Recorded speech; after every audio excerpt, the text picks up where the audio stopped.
نحمده ونصلي على رسوله الكريم اما بعد فاعوذ بالله من الشيطان الرجيم بسم الله الرحمن الرحيم رب اشرح لي صدري ويسر لي امري واحلل عقدة من لساني يفقهوا قولي۔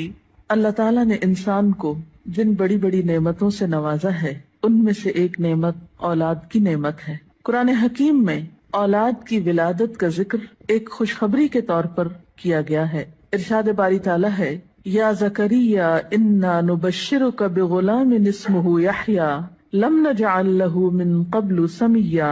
اے زکریا، ہم تجھے ایک بچے کی خوشخبری دیتے ہیں جس کا نام یحییٰ ہے، ہم نے اس سے پہلے اس کا ہم نام کبھی کسی کو نہیں کیا۔ تو گویا اولاد کا دنیا میں آنا انسان کے لیے ایک خوشخبری کی حیثیت رکھتا ہے۔ ایک اور جگہ پر اولاد کو دنیاوی زندگی کی رونق اور زینت کہا گیا ہے۔ ارشاد باری تعالیٰ ہے، المال والبنون زینت الحیات الدنیا۔ مال اور بیٹے دنیاوی زندگی کی زینت ہیں۔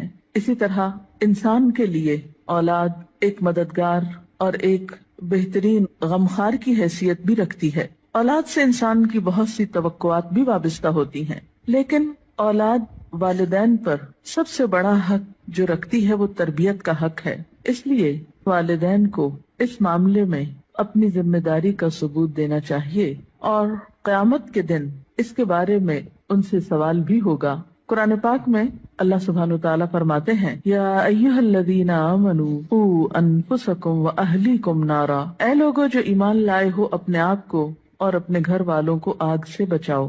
گویا والدین کی ذمہ داری میں صرف یہی شامل نہیں کہ وہ بچوں کو تعلیم دیں یا ان کے کھانے پینے کا بندوبست کریں، بلکہ ان کی ذمہ داری میں سے ایک اہم ذمہ داری یہ ہے کہ وہ ان کی اچھی تربیت کریں اور انہیں آخرت کے بھیانک انجام سے محفوظ کریں، آگ سے بچائیں۔ ایک حدیث میں بھی آتا ہے، آپ صلی اللہ علیہ وسلم نے فرمایا، کلکم راع وکلکم مسئول عن رعیتہ۔ تم میں سے ہر شخص نگران ہے اور ہر ایک سے اس کی رعایا کے بارے میں، ماتحتوں کے بارے میں سوال کیا جائے گا۔ فالمرأة راعیۃ فی بیت زوجہا۔ اور عورت اپنے شوہر کے گھر میں نگران ہے، یعنی صرف باپ سے نہیں، ماں سے بھی پوچھا جائے گا کہ اس نے اپنے بچوں کی تربیت کیسے کی۔ اس لیے ہم دیکھتے ہیں کہ انبیاء علیہم السلام اپنی اولاد کے بارے میں ہمیشہ فکر مند رہے۔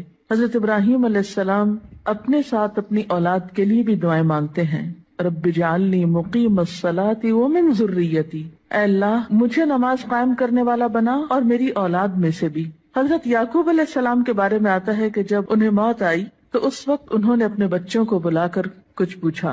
قرآن پاک میں آتا ہے، ام کنتم شہداء اذ حضر یعقوب الموت اذ قال لبنیہ ما تعبدون من بعدی۔ کیا تم لوگ اس وقت حاضر تھے جب یعقوب علیہ السلام کے پاس موت حاضر ہوئی تو انہوں نے اپنی اولاد کو کہا کہ میرے بعد تم کس کی عبادت کرو گے؟ انہیں اس بات کا فکر نہیں تھا کہ وہ کھائیں گے کہاں سے یا رہیں گے کہاں پر، انہیں فکر یہ تھا کہ میرے بعد ان کی عبادت اور ان کی دین پر چلنے کی حالت کیسے ہوگی۔ اس لیے والدین کے ذمہ یہ بہت اہم کام ہے کہ وہ اپنے بچوں کی آخرت کی فکر کریں۔ اس لیے بچے کی تربیت کا اہتمام اس کی پیدائش کے ساتھ ہی بلکہ اس سے پہلے ہی شروع کر دینا چاہیے۔ بچہ جب ماں کے پیٹ میں ہوتا ہے تو اس وقت وہ ماں کے خیالات اور ماں کی عادات سے متاثر ہو رہا ہوتا ہے۔ اس موقع پر والدین کو خاص طور پر نیک اولاد کے لیے دعا کرنی چاہیے، جیسا کہ قرآن پاک میں آتا ہے، رب ھب لی من لدنک ذریۃ طیبہ۔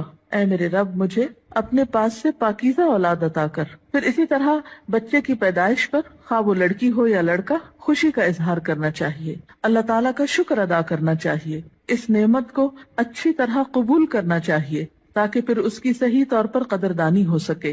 احادیث مبارکہ سے ہمیں کچھ اور باتیں بھی پتہ چلتی ہیں کہ جب بچہ پیدا ہو تو اس کے کان میں آذان دی جائے، گویا پیدائش کے بعد سب سے پہلے اس کو اللہ کا نام سنایا جائے، اس کے سامنے اللہ کی عظمت کا اظہار کیا جائے۔ اسی طرح نبی صلی اللہ علیہ وسلم کی سنت سے ہمیں بچوں کی تہنیک کرنے کا بھی پتہ چلتا ہے۔ تہنیک سے مراد یہ ہے کہ کھجور چبا کر بچے کے تالو پر لگائی جائے، کیونکہ بچہ سب سے پہلی خوراک جو اپنے منہ میں لے کر جاتا ہے اس میں بھی خوراک دینے والے کی شخصیت اور عادات کے اثرات منتقل ہوتے ہیں۔ صحیح بخاری میں ابو موسیٰ اشعری روایت کرتے ہیں کہ میرے ہاں ایک بچہ پیدا ہوا میں اس کو لے کر نبی صلی اللہ علیہ وسلم کی خدمت میں حاضر ہوا. آپ نے اس کا نام ابراہیم رکھا، ایک کھجور سے اس کی تہنیک کی اور اس کے لیے برکت کی دعا کی اور اسے میرے حوالے کر دیا. پھر اسی طرح بچے کا نام اچھا رکھنا چاہیے، نام ایسا ہو کہ جس کا مطلب بھی اچھا ہو، تاکہ بچہ جب پکارا جانے پر اپنا نام سنے تو وہ اچھے لفظ کو بار بار سنے. ایسا نام نہیں رکھنا چاہیے کہ جس کا پروننسیشن، تلفظ یا معنی اچھا نہ ہو. اسی طرح نومولود یعنی نئے نوزائیدہ بچے کے بارے میں یہ حکم بھی دیا گیا ہے کہ ان کے ولادت کے 7ویں دن ان کے بال منڈائے جائیں. بعض حکماء نے اس کی یا اطباء نے اس کی حکمت یہ بیان کی ہے کہ سر مڑنے سے سر کے مسامات کھلتے ہیں، نگاہ، سماعت اور سونگنے کی قوت کو فائدہ پہنچتا ہے.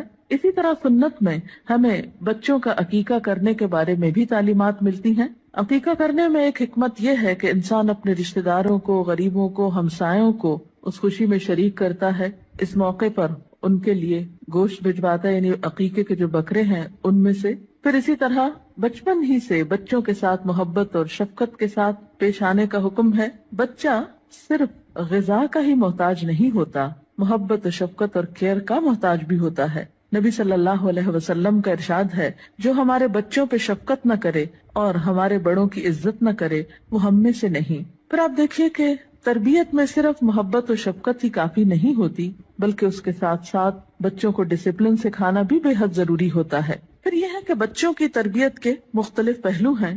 ان کی تربیت میں ان کی ایمانی تربیت، اخلاقی تربیت، جسمانی تربیت، عقلی تربیت، نفسیاتی